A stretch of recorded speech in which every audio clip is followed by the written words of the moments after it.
Welcome to Coppercat Books, where we are interviewing local authors. Today I'm excited to have a conversation with J. Ann Curtis, and we're going to hear about some of her new books. She has other books as well, so welcome, J. Ann. Thank you. I'm excited to be here. Thanks. So tell us about Pride and Prejudice and Potions. Pride and Prejudice and Potions is a cozy mystery, a retelling of Pride and Prejudice from like a modern paranormal kind of perspective. The book itself is a standalone. It can't be read as like a standalone, but it's also part of a multi-author series, which is a set of 12 books altogether by the time we're done. So this one is Mary's story, so it's from the perspective of Mary. And she's kind of been in love with this guy from afar, Frank Churchill. If you've read Emma, we're kind of, like I said, we're kind of mixing in some characters. And she's been in love with Frank Churchill, if you know, is pretty social. He's pretty pretty her opposite, from her. So she finds out that he is a werewolf. Oh. Secretly. Again, these are paranormal. So she's like a fae witch. Okay. She's half fae, half witch. And Frank Churchill, she finds out is a werewolf, but werewolves are illegal in Austin Heights. And there was a murder, and it kind of looks like a werewolf did it. So it's kind of looking like maybe he was the one who did the murder. And so she's looking for clues to try to prove him innocent, since she likes him and doesn't want him to be the one who did it. So yeah, it's kind of a cute little love story / mystery. And then the story that kind of goes through all 12 books is the Pride and Prejudice story. It's kind of being told through all 12 books from different perspectives of the different Jane Austen characters. That's fabulous. So remind us a little bit about who Mary was and about this character. Yeah. Mary Bennet is one of the Bennet sisters. So Lizzie Bennet was the main protagonist of Pride and Prejudice, and she had 4 sisters. Okay. And Mary Bennet was the very kind of bookish one, wasn't really into social settings and the social scene as much. And so that is Mary. And so this was kind of fun to kind of delve into like what would be her perspective, in this story. And so it was really fun writing it. I feel like of all the Bennet sisters, like Mary Bennet is I'm most like Mary Bennet.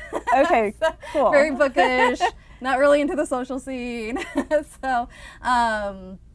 So it's really easy to kind of, tap into her mind and kind of write from her perspective. And we've kind of taken all the Jane Austen characters from all her books and put them in a little town called Austin Heights. Cool. Up in Maine. So they're in this fictional small town. And also there are, murders and murder mysteries kind of going on, which obviously wasn't in the original Pride and Prejudice. Yeah. So they're going around, and each character is kind of solving these mysteries, while also the Pride and Prejudice story is playing out. So what age range would you say this book is appropriate for? I would say 12 and up could easily read it. There's no swearing and no other content that would be inappropriate. And I know we want to talk about, which we don't have a copy of the book, of Spindles and Nightfall. Yes. Which you'll be sharing at Coppercat Books September 12th. Yes. At the book signing. Of Spindles and Nightfall is basically a book on the completely other spectrum from Pride and Prejudice. Okay. It's 18 plus because it has very adult content, spicy. It's dark romance. It is a Rumpelstiltskin retelling. So I kind of do a lot of fairy tale retellings. And so like Peter Pan is one. This one is like a Swan Lake retelling. And they all kind of have similar tropes, like enemies to lovers, falling for the villain kind of tropes. So kind of a darker, more adult romance for sure. So coming up with the characters for the Spindles and Nightfall, they were based then loosely on Rumpelstiltskin, correct? Yes. Okay. Yes, it is a loose Rumpelstiltskin retelling, yes. So it before I write any like fairy tale retelling, I go and I try to read like the original story, and then I find ways to twist it into like a falling for the villain romance for my series. And so that's kind of what I did. So we'll find stuff about, obviously, like spinning straw into gold is huge. Right, yeah. Rumpelstiltskin thing. The name, like finding out the name is a huge part, so we will find that in the book. And so we'll find these, definitely these little like Rumpelstiltskin eggshells as you go through and read the book. We get her perspective and we get his perspective. She is like a vampire princess, and who is basically like, she's had some experiences where she is actually a vampire that kind of wants to protect humans of all things. Okay. And so she wants to protect humans. And then you have the Rumpelstiltskin character. His name is Zarathos, and he is the demon archking. So he's like the king of kings, or a demon.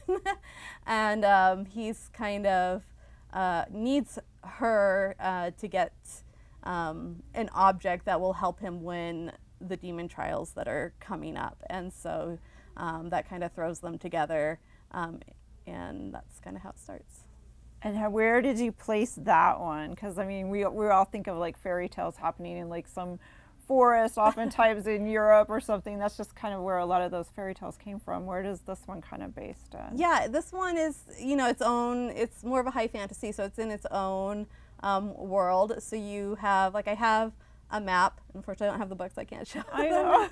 know. But I have a map, and there's, because Zarathos is the demon archking, he's actually the king over like a demon alliance of like 5 different kingdoms. And so I have a map of their whole world with the 5 different demon kingdoms, and then you have the vampire kingdom, which is kind of separate, and then you have the human kingdom. And so, yeah, it's kind of its own. That's fascinating. So take a moment.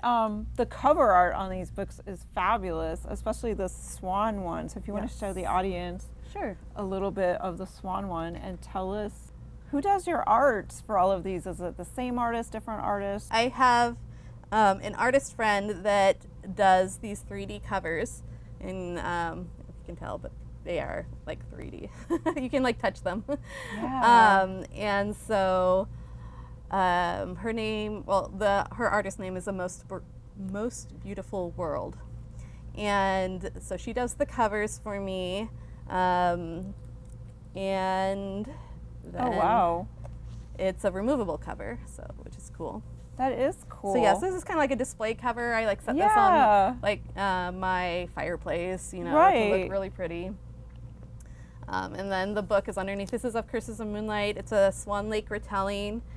It has enemies to lovers falling for the villain, a Rothbart no debt sort of love story. And we got this cover. Oh my gosh. And we have some artwork underneath, which is fun. And then the book itself has, sprayed edges and end papers and some custom water painting arts. And that whole artwork kind of ties into the whole, I think, like fairy tale, fantasy. Yeah, it gives it a whole vibe, and kind of gives the reader a place to like kind of put their mind. for sure. And so you can kind of, get into the story and really have the beautiful pictures that go with it. That is gorgeous. This one was a Peter Pan retelling that I did. This was a multi-author series. And this one was really fun to do. We have some fun sprayed edges here that can go either way. It is a flip book. Oh, wow. So this isn't my book on the other side. This is a different author's because there were 10 of us, but we kind of put them together like that. And again, enemies to lovers. So we have Hook in an aged up 1D for the story. And we have some fun art. Yeah, even the inside of the book jacket, I noticed has it was art on it too. a double-sided Like you could flip it. dust jacket with a Yeah. quote from the books in them. So What would be something you'd like to share with aspiring writers in our community? getting a lot of feedback and building like a writing community is really important to really being a good writer and improving in your writing. I am part of a critique group. We meet weekly online and we critique each other's writing and help each other improve. that way. So I feel like that's been super important to producing quality books. Well, it obviously has. You're an award-winning indie authors project winner. You're best young adult writer in Nevada. That's a huge honor, I'm sure. And Yeah. so share when you're going to be at Coppercat Books. We're excited to welcome you back to our store and your book signing. Yeah, I'm going to be at Coppercat Books on September the 13th, Saturday, from 12 to 3 p.m. And I'll have my Pride and Prejudice and Potions books. I might even have the first 3 books in the series, so you could get all 3 books. Oh, fabulous. Plus the prequel, so you get a whole little starter set for the series. And then also have of Spindles and Nightfall, and then all my books. So Fabulous. Thank you Yeah. so much, Jan. thank you.